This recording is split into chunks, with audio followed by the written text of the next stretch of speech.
Hello! Xin chào các bạn đã quay trở lại với review 5 phút. Ở cuối tập 6 bản đặc biệt hẹn ước 3 năm, sau khi Tiêu Viêm biết được phụ thân mình bị Vân Lăng tới bắt đi, hắn trở nên điên cuồng, chỉ muốn lấy mạng Vân Lăng ngay tức khắc. Sắp xếp cho tộc nhân trên dưới Tiêu gia rời khỏi ô Thản Thành, để bọn họ tự đi về phía đông tỉnh của đế quốc. Nơi đó hai vị huynh trưởng Tiêu Đinh cùng Tiêu Lệ cũng đang vô cùng phát triển.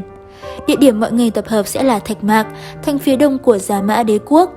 Sau đó, Tiêu Viêm hẹn mọi người 2 ngày sau, hắn sẽ dẫn thanh trừ nốt tàn dư của gia liệt gia tộc cùng áo ba gia tộc còn sót lại để đánh lạc hướng tầm mắt của tộc nhân trong thành.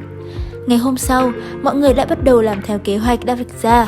Lãnh đạo tộc nhân, Tiêu Viêm trên tay cầm huyền trọng xích khí thế cao ngút, liền đi tới gia liệt tộc cùng áo ba gia tộc tiêu diệt đám tàn quân còn lưu lại. Người dân trong thành bị một luồng sát khí làm cho khiếp sợ, trên dưới Tiêu gia lúc này cũng trở nên vô cùng hung hãn đầy sát khí. Không lâu sau đó, dưới sự phân công của Tiêu Viêm, chỉ một buổi sáng, tất cả phường thị cùng với sòng bạc của hai gia tộc ở ô Thản Thành đã bị đám người Tiêu gia phá nát. Cùng lúc đó, gia quyến trong tộc cũng đã hoàn toàn rút lui khỏi ô Thản Thành. Mọi việc xong xuôi, lúc này Tiêu Viêm trở về Tiêu gia, phân tán nốt số người còn lại đến Thạch Mạc Thành. Trong đầu hắn lúc này chỉ có một ý niệm duy nhất: Vân Lăng, Tiêu gia ta phải đến bước này đều là do ngươi mà ra. Hôm nay cho dù là Vân Phá Thiên cũng không giữ được mạng cho ngươi. Ngay sau đó, hắn cùng Mỹ Đô Toa hướng về Vân Lam Tông thẳng tiến.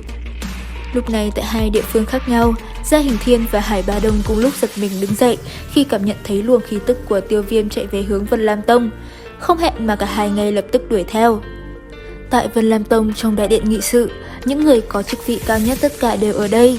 Hơn nữa Đan Vương của Hà hôm nay cũng có mặt. Ở vị trí trung tâm, Vân Vận âm thanh uy nghiêm vang lên. Vân Lăng, mấy ngày trước ngươi cùng Vân Lôi, Vân Thịnh rời khỏi tông môn làm gì?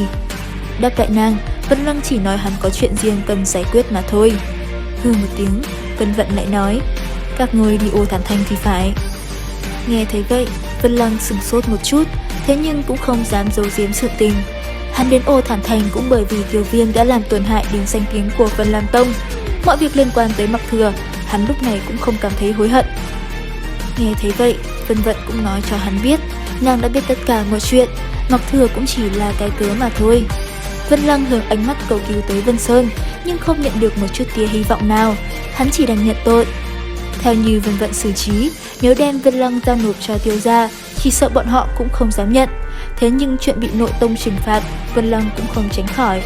Theo như sắp xếp của nàng, trang nhóm kịch ngày đó đã kết thúc. Việc Mặc Thừa bỏ mạng, nếu còn ai gán tội cho Tiêu Viêm sẽ lập tức nghiêm trị. An bài chuyện này xong xuôi, mọi người toàn rời đi thì Tiêu Viêm lúc này đã không mời mà tới. Âm thanh lạnh lẽo như lôi thần phẫn nộ quét sạch tất cả dãy núi vang lên. Vân Lăng lão cẩu, đem phụ thân ta giao ra đây. Bên trong Vân Lam Tông, các đệ tử đều ngẩng đầu, ánh mắt nhìn lên trên bầu trời xanh thẳm. Ở nơi đó, hai đạo nhân ảnh đứng lơ lửng giữa trời tỏa ra sát khí vô cùng đáng sợ. Ngay sau khi âm thanh Tiêu Viêm chấm dứt, ngay lập tức Vân Sơn bay ra ngoài, theo đó là Vân Lăng. Vân Lăng hắn không có nhún nhường mà trực tiếp đấu khẩu với Tiêu Viêm một hồi, mặc cho Vân Sơn có dùng ánh mắt can ngăn. Thế nhưng đột nhiên ở trên không trung, tâm tình Tiêu Viêm có chút dao động khi tận mắt chứng kiến Vân Vận vừa đáp xuống bên cạnh Vân Sơn. Vân Vận lúc này cũng hết sức bất ngờ, bốn mắt nhìn nhau, cả hai đều trở nên đờ đẫn. Thời gian như ngừng trôi, không gian hiện tại như chỉ thuộc về hai người bọn họ. Hai người đều giật mình nhìn đối phương. Vân Chi, Dực Nham. Đến đây thì hết tập 7 bản đặc biệt hẹn ước 3 năm. Xin chào và hẹn gặp lại các bạn ở những video tiếp theo.